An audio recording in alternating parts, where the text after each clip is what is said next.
Assalamualaikum warahmatullahi wabarakatuh. Sahabat muslim rahimakumullah. Selamat datang kembali di channel Permata Islam yang membahas seputar kisah islami penuh hikmah. Sejarah mencatat, setelah wafatnya Rasulullah Shallallahu Alaihi Wasallam, umat Islam memasuki babak panjang penuh perpecahan dan fitnah.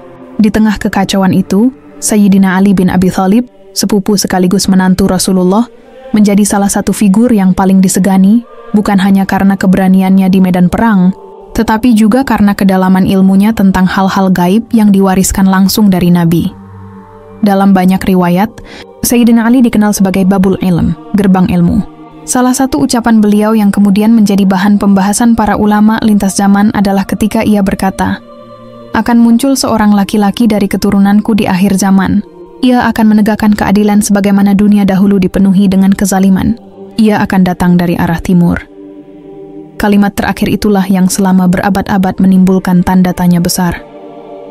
Timur yang dimaksud Sayyidina Ali, di manakah sebenarnya?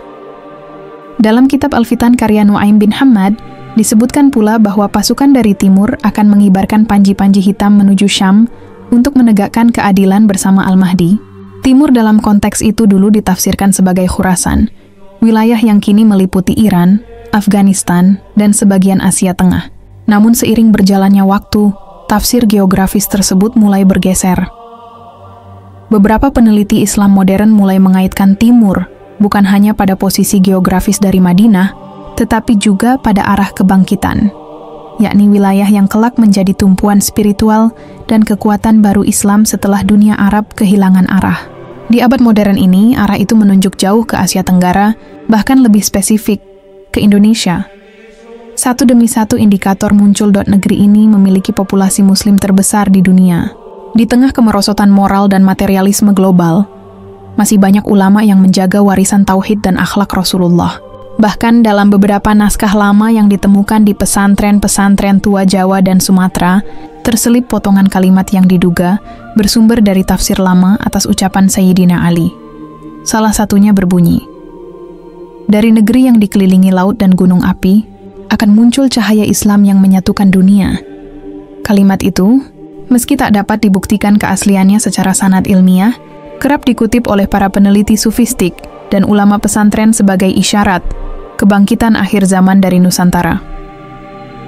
Lebih menarik lagi, catatan sejarah kerajaan-kerajaan Islam di Nusantara, seperti Samudra Pasai, Demak, dan Ternate, menunjukkan bahwa banyak dari mereka memiliki garis silsilah yang dikaitkan dengan keturunan Arab, bahkan sebagian mengaku sebagai zuriyah Rasulullah. Fakta ini memperkuat pandangan bahwa rantai spiritual menuju Ahlul Bait telah lama bersemi di wilayah timur jauh ini. Namun, benarkah arah timur yang dimaksud Sayyidina Ali itu merujuk ke Nusantara? Pertanyaan ini masih menjadi perdebatan besar di kalangan ahli tafsir modern. Tetapi tanda-tanda zaman yang muncul belakangan, mulai dari gejolak moral dunia, kekacauan politik Timur Tengah, hingga bangkitnya kesadaran spiritual di Asia Tenggara, membuat banyak kalangan mulai menengok ke arah sini. Para pengamat geopolitik Islam menyebut Indonesia sebagai wilayah tidur dalam peta nubuat. Tempat yang selama ini dianggap jauh dari pusat peradaban Islam, ternyata menyimpan fondasi spiritual yang sangat dalam. Seakan Tuhan sengaja menyembunyikannya, menyiapkannya secara perlahan, hingga tiba waktu yang telah ditentukan. Dalam salah satu khutbahnya, Sayyidina Ali juga pernah berkata, menurut riwayat dari Nahjul Balaghah versi Qum, "Bila bintang-bintang di langit berjatuhan, dan bumi timur berguncang oleh api dari perutnya, maka tunggulah kebangkitan seorang pemimpin dari keturunanku." Kini, setelah berabad-abad berlalu, ramalan itu tampak lebih relevan dari sebelumnya. Indonesia dikenal sebagai negeri dengan deretan gunung api aktif terbanyak di dunia. Letaknya tepat di cincin api Pasifik, gempa, letusan, dan perubahan alam besar terjadi hampir tiap tahun. Seakan menjadi isyarat alamiah bahwa tanah timur tengah disiapkan untuk sesuatu yang lebih besar dari sekadar gejala geologi. Dalam diam, banyak ulama dari berbagai negara mulai menaruh perhatian ke wilayah ini. Salah satu ulama dari Timur Tengah bahkan pernah berkata dalam majelis tertutup di Istanbul tahun 2019, "Jika dunia Islam di Barat Tengah runtuh karena politik dan sekularisme, maka kebangkitannya akan datang dari tempat yang belum diperhitungkan, sebuah negeri muslim yang dijaga laut, dan kaum mudanya penuh iman. Dan saat kalimat itu diucapkan, banyak yang menatap ke arah peta, tepat ke arah Kepulauan Indonesia, tempat terakhir cahaya Islam akan bersinar kembali. Dari sinilah penyelidikan itu dimulai. Dalam catatan-catatan tua dan riset modern, semakin banyak bukti yang menunjukkan bahwa peradaban Islam di Nusantara tidak berdiri sekadar karena dakwah para pedagang dari Gujarat atau Hadramaut. Ada lapisan sejarah yang jauh lebih dalam, lebih tua, lebih rahasia, dan mungkin berkaitan langsung dengan rantai kebangkitan akhir zaman yang pernah diisyaratkan Sayyidina Ali. Jejak itu bisa ditelusuri dari jalur laut kuno yang menghubungkan Yaman, Gujarat, Aceh, dan Jawa sejak abad ke-7 Masehi. Jalur itu bukan hanya jalur dagang, tetapi juga jalur ilmu dan tauhid. Di pelabuhan-pelabuhan tua seperti Lamreh, Barus, dan Gresik, para ulama sufi dari Jazirah Arab menanamkan sesuatu yang lebih dari sekadar syariat. Mereka menanamkan kesadaran tentang Nur Muhammad, cahaya kenabian yang dipercaya akan muncul kembali di akhir zaman dalam sosok keturunan Rasul. Dan yang menarik, di banyak catatan kuno dari pesantren dan naskah lontar Jawa, terdapat istilah yang berulang, Ratu Adil. Sebuah istilah yang menggema dari sabda Jangka Jayabaya. Dari Kidung Sunda Wiwitan hingga naskah babat Tanah Jawi, sosok misterius yang akan datang dari timur, membawa keadilan dan mengembalikan tatanan dunia yang hancur. Di masa kolonial, para peneliti Belanda yang mengkaji teks-teks kuno Jawa bahkan tercengang menemukan kemiripan antara konsep Ratu Adil dalam budaya Nusantara dengan sosok Al-Mahdi dalam tradisi Islam. Sebagian mereka menulis dengan nada heran, yang bagaimana mungkin sebuah wilayah di timur jauh yang bahkan belum mengenal tulisan Arab pada awal abad pertama Hijriah sudah memiliki konsep mesianistik yang nyaris identik dengan ajaran Islam klasik. Hal ini menimbulkan dugaan baru, bahwa penyebaran awal Islam di Nusantara mungkin melibatkan jaringan spiritual yang jauh lebih tua daripada yang tercatat dalam sejarah resmi. Beberapa peneliti Timur Tengah bahkan menduga adanya hubungan antara pengikut awal Sayyidina Ali yang melarikan diri dari konflik di wilayah Hijaz dengan kedatangan kelompok rahasia ke timur Samudra Hindia. Mereka mungkin membawa potongan ilmu, ramalan, atau amanah spiritual tentang arah kebangkitan Islam di masa depan. Jika benar demikian, maka arah timur yang dimaksud Sayyidina Ali bukanlah sekadar wilayah Khurasan di peta lama, melainkan poros spiritual baru, sebuah garis lintang iman yang perlahan bergeser hingga berlabuh di Nusantara. Fakta bahwa Indonesia menjadi negara dengan populasi muslim terbesar di dunia bukanlah kebetulan statistik semata. Ia adalah hasil akumulasi panjang dari perjalanan ruhani, darah, dan waktu. Dari Aceh hingga Ternate, dari Minangkabau hingga Lombok, para ulama menyebarkan ajaran Islam yang bercampur dengan kebijaksanaan lokal, membentuk peradaban yang khas, lembut dalam budaya, tapi teguh dalam tauhid. Namun, kebangkitan itu tidak selalu tampak secara lahiriah. Ia sering muncul dalam tanda-tanda kecil yang luput dari perhatian dunia. Contohnya, sejak awal abad ke-21, Indonesia mulai menjadi pusat perhatian dalam berbagai forum keislaman global. Banyak ulama Timur Tengah yang mulai menyebut negeri ini sebagai harapan baru Islam. Sebuah negeri yang memiliki potensi untuk memimpin dunia Islam bukan melalui kekuatan militer, melainkan kekuatan moral dan keilmuan. Dan di tengah kekacauan global yang makin nyata, konflik Timur Tengah, perpecahan dunia Barat, krisis ekonomi, dan perang informasi, justru muncul arus balik spiritual dari Timur. Ribuan orang di seluruh dunia mulai belajar kepada para guru tasawuf Indonesia, membaca kitab-kitab karya ulama Nusantara, dan menengok kembali konsep keseimbangan antara dunia dan akhirat yang menjadi inti Islam sejati. Seolah dunia perlahan mulai menoleh ke timur, seolah ramalan Sayyidina Ali tentang kebangkitan dari timur sedang bergerak di depan mata. Bahkan, dalam data yang dikumpulkan oleh sejumlah lembaga riset internasional, Indonesia kini menjadi salah satu negara dengan tingkat pertumbuhan lembaga pendidikan Islam terbesar di dunia, dan pengaruhnya menjalar ke Afrika, Timur Tengah, hingga Eropa. Dari pesantren-pesantren terpencil di Jawa Timur lahir para cendekia yang kini menjadi rujukan pemikiran Islam moderat di dunia. Dari pesantren-pesantren itulah juga muncul para dai muda yang menyebarkan dakwah lintas benua tanpa dukungan politik atau senjata. Di sisi lain, muncul pula kelompok-kelompok yang mencoba menafsirkan nubuat Imam Mahdi secara geopolitik. Mereka memandang bahwa kekuatan ekonomi dan posisi strategis Indonesia di tengah jalur maritim dunia menjadikannya tanah yang disiapkan untuk peran besar dalam tatanan global Islam masa depan. Namun, sebagaimana semua nubuat, ia tidak datang tanpa ujian. Sayyidina Ali pernah berkata, "Bila kebenaran hampir tiba, kebatilan akan menampakkan seluruh wajahnya." Kini, wajah kebatilan itu sedang menampakkan diri dalam bentuk dekadensi moral, krisis keadilan, perpecahan bangsa-bangsa Muslim, dan kekuasaan yang lebih tunduk pada pasar daripada pada Tuhan. Tapi di saat yang sama, di negeri ini, di ujung timur dunia Islam, semakin banyak orang mulai kembali mencari makna, menggali tanda-tanda, dan meneliti jejak-jejak nubuat. Beberapa dari mereka meyakini, bukan kebetulan bila Indonesia memiliki sejarah panjang penyatuan Islam dan budaya tanpa kekerasan, karena mungkin di tanah yang penuh harmoni ini, cahaya terakhir itu memang sedang disiapkan, cahaya dari timur, cahaya yang kelak akan menandai kebangkitan seorang pemimpin yang dijanjikan, Imam Mahdi, dari arah yang tak pernah diduga dunia. Cahaya dari timur itu, perlahan namun pasti, mulai menampakkan wujudnya dalam fakta-fakta dunia modern, bukan hanya dalam wacana keagamaan atau tafsir spiritual, tetapi juga melalui peristiwa sosial, politik, dan bahkan gejala alam yang tak bisa diabaikan oleh siapapun yang memperhatikannya dengan hati dan akal jernih. Beberapa dekade terakhir, banyak pengamat dunia mencatat bagaimana poros kekuatan global mulai bergeser dari barat menuju timur. Negara-negara Eropa dan Amerika yang dulu mendominasi ekonomi dan militer kini justru dilanda kemunduran moral dan krisis identitas. Sementara kawasan Asia, termasuk Indonesia, menunjukkan pertumbuhan yang luar biasa dalam hal ekonomi, stabilitas sosial, dan spiritualitas masyarakatnya. Namun di balik semua itu, ada tanda-tanda yang lebih halus, lebih dalam dari sekadar data dan statistik. Gempa demi gempa yang mengguncang wilayah-wilayah pesisir, perubahan iklim ekstrim, hingga gejolak politik yang datang silih berganti. Semua itu bagi sebagian kalangan bukan sekadar fenomena alamiah, melainkan isyarat zaman, seolah bumi pun tengah bersiap menyambut babak baru sejarah manusia.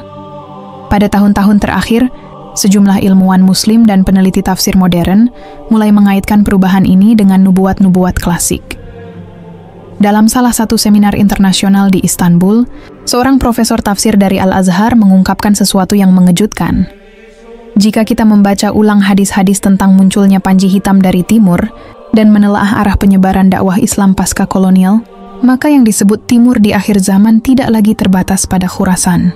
Arah itu kini menunjuk ke kawasan Asia Tenggara, khususnya kepulauan besar di garis khatulistiwa yang dikelilingi laut.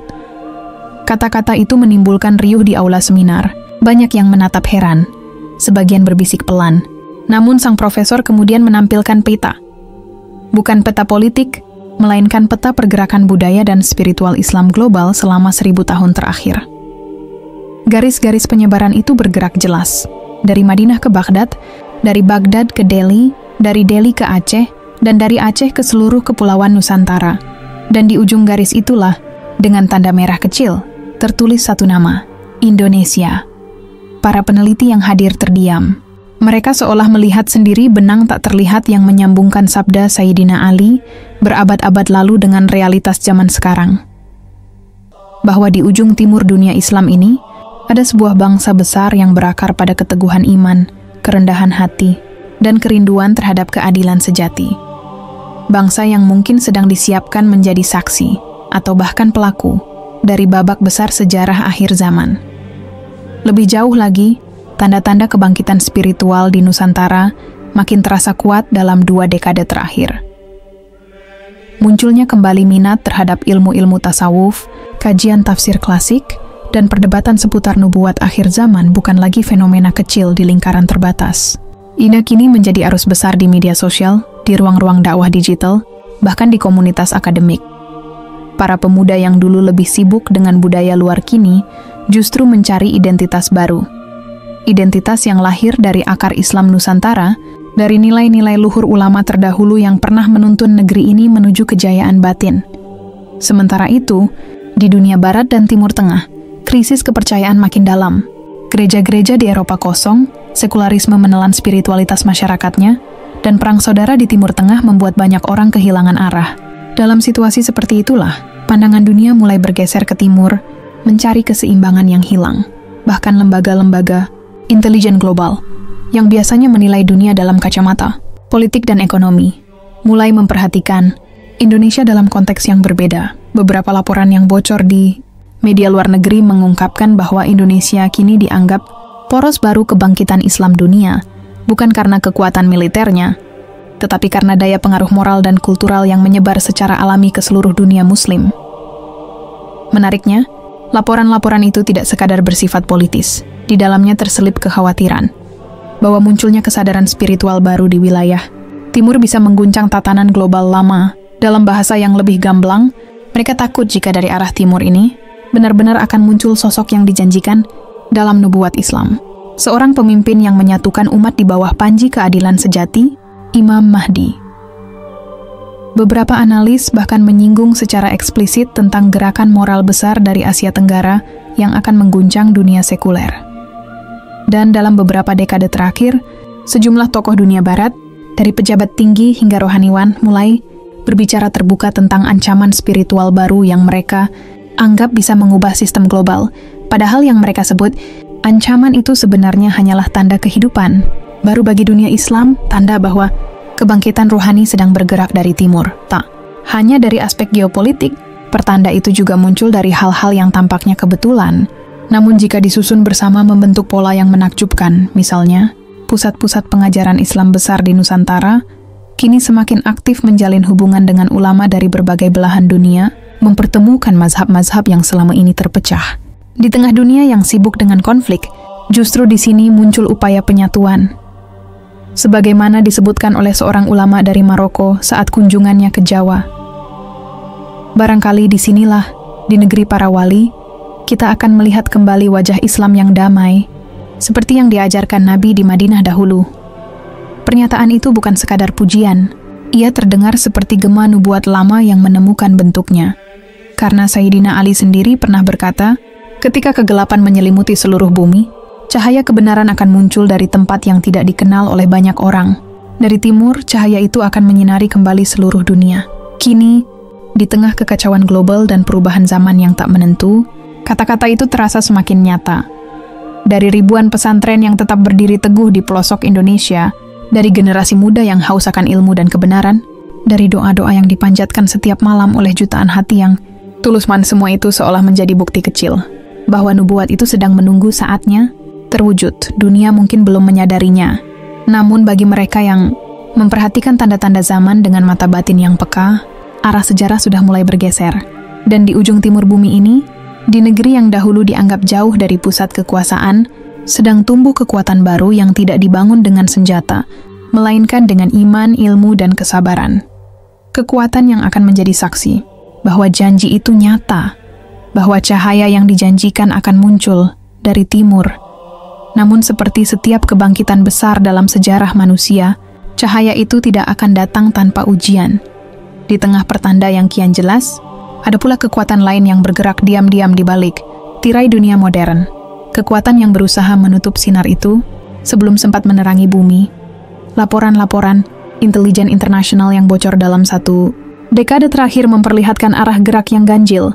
Pusat-pusat kekuasaan global, baik politik maupun ekonomi, mulai mengalihkan perhatian mereka ke Asia Tenggara. Bukan sekadar karena sumber daya alamnya, tetapi karena sesuatu yang mereka sebut the spiritual anomaly of the East, anomali spiritual timur. Dalam beberapa dokumen yang berhasil dianalisis para peneliti independen, ada kekhawatiran besar bahwa gerakan moral yang berakar pada ajaran Islam klasik sedang tumbuh pesat di kawasan ini dan bisa mengguncang sistem global sekuler yang telah lama mereka bangun. Mereka mungkin tidak menyebut nama Imam Mahdi secara langsung, tetapi istilah seperti a unifying messianic figure atau the last spiritual leader from the East sering muncul dalam laporan-laporan itu. Istilah yang tampak akademis, namun bagi mereka yang memahami nubuat, maknanya terlalu jelas untuk diabaikan. Dari sinilah muncul keanehan yang tidak banyak disadari publik. Meningkatnya perhatian dunia terhadap isu-isu di Indonesia yang tampaknya sepele, namun diperlakukan seolah strategis. Mulai dari budaya, ekonomi, bahkan hingga spiritualitas masyarakatnya. Media internasional yang dulu jarang menyorot Asia Tenggara kini terus menampilkan wajah-wajah pemuda Muslim dari Indonesia, para dai muda, para intelektual Islam, dan gerakan sosial yang menekankan keadilan dan kemanusiaan. Dari kacamata Barat, ini hanyalah tren spiritual baru. Tapi bagi sebagian pengamat Timur Tengah, ini adalah isyarat bahwa fondasi umat yang akan menerima dan menolong Al-Mahdi sedang dibangun dengan tenang dari arah timur. Sebuah dokumen riset dari lembaga think tank di London bahkan pernah mencatat bahwa Indonesia memiliki potensi ideologis paling stabil di dunia Islam. Modern, stabil bukan karena militer atau kekayaan, melainkan karena keseimbangan antara iman dan toleransi yang diwarisi sejak berabad-abad lalu dari para wali. Dan keseimbangan itu, dalam tafsir beberapa ulama besar, adalah cerminan dari karakter pasukan pembawa panji-panji hitam yang disebut dalam hadis. Pasukan yang disebut akan datang min al-masyriq, dari arah timur. Di tengah masyarakat pun muncul kesadaran baru. Di pesantren-pesantren, di kampus, di komunitas kajian kecil yang tumbuh di kota-kota besar, pembahasan tentang akhir zaman kini bukan lagi sesuatu yang dianggap menakutkan. Sebaliknya, ia menjadi ruang perenungan dan semangat untuk memperbaiki diri.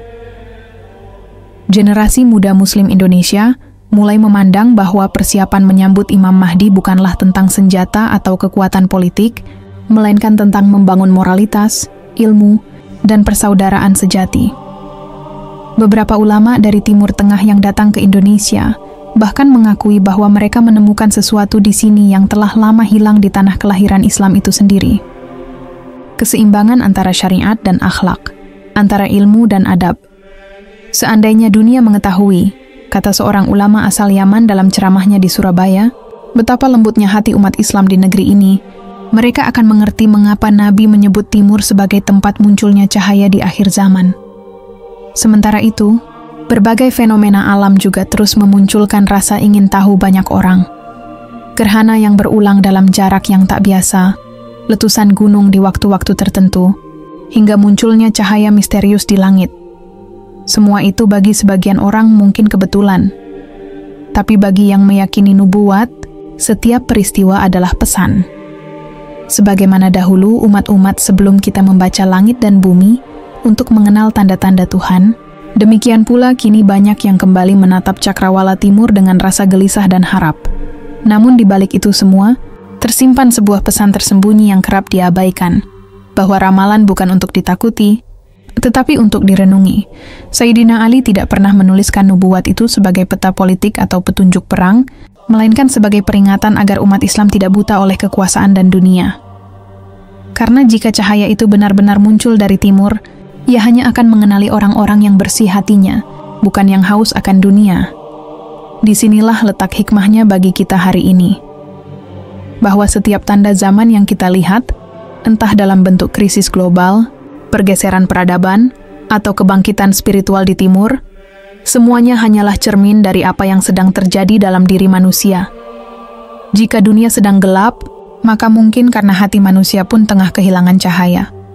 Dan ketika cahaya dari timur disebut akan datang, barangkali yang dimaksud bukan hanya cahaya fisik, melainkan cahaya ilmu, iman, dan kesadaran. Itulah sebabnya, dalam banyak hadis, kemunculan Imam Mahdi selalu disertai dengan kalimat, ia akan memenuhi bumi dengan keadilan sebagaimana sebelumnya dipenuhi dengan kezaliman. Keadilan yang dimaksud bukan hanya hukum dunia, tapi juga keadilan batin, keseimbangan antara lahir dan batin, akal dan nurani. Sebuah keadilan yang kini semakin langka di dunia yang terpecah oleh kepentingan. Dan disinilah relevansi nubuat Sayyidina Ali bagi zaman kita.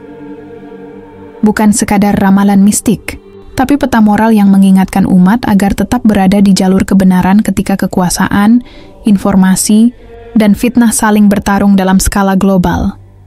Ramalan itu seolah berkata kepada manusia modern, jangan sibuk mencari di mana Imam Mahdi akan muncul. Persiapkanlah dirimu agar ketika ia datang, engkau layak untuk dikenali olehnya. Kini, di abad yang penuh kegelisahan ini, pesan itu semakin terasa. Di tengah hiruk-pikuk dunia digital, di tengah perebutan pengaruh antar negara dan agama, muncul kesadaran sunyi di hati banyak orang, bahwa ada sesuatu yang lebih besar sedang bergerak di balik semua ini. Sebuah perubahan besar, yang mungkin dimulai bukan dari senjata atau politik, melainkan dari hati-hati yang bersih di ujung timur dunia. Maka jika benar cahaya itu akan muncul dari sini, semoga kita bukan hanya penonton, tapi bagian dari mereka yang menyambutnya dengan iman dan amal. Karena sebagaimana setiap nubuat yang agung, kisah ini bukan untuk menakut-nakuti, tetapi untuk membangunkan kita dari tidur panjang peradaban. Dan bila suatu hari nanti sejarah membuktikan bahwa cahaya itu benar-benar muncul dari timur, dari negeri bernama Indonesia, maka dunia akan tahu bahwa apa yang selama ini disebut sebagai fiksi dan ramalan, sejatinya hanyalah cara langit menuliskan kebenaran dengan bahasa waktu. Kisah ini bukan sekadar rangkaian peristiwa atau ramalan yang diceritakan ulang. Ia adalah cermin bagi zaman bagi umat yang terjebak dalam gemerlap dunia digital, yang terkadang lupa bahwa sejarah tidak pernah berhenti menulis dirinya. Ramalan Sayyidina Ali, yang dahulu hanya menjadi bisikan di antara para penuntut ilmu, kini seolah menemukan bentuknya di dunia nyata. Sebuah dunia yang kembali menatap ke timur, mencari arah di tengah kabut global. Namun sebagaimana semua nubuat, kebenarannya tidak bisa dibuktikan hanya dengan peta dan naskah. Ia hidup di dalam hati manusia, dalam cara kita beriman, berbuat adil, dan menegakkan kebenaran meski kecil, karena mungkin justru di sanalah letak datangnya Imam Mahdi yang sesungguhnya. Bukan pada wujud fisik semata, tetapi pada bangkitnya kesadaran umat bahwa mereka harus kembali kepada cahaya Tuhan sebelum cahaya itu benar-benar datang menyinari dunia. Dan bila suatu hari nanti dunia benar-benar menyaksikan cahaya itu terbit dari ufuk timur, maka sejarah hanya akan berbisik lembut. Semua ini telah disebut berabad-abad yang lalu oleh seorang khalifah agung, Sayyidina Ali bin Abi Thalib,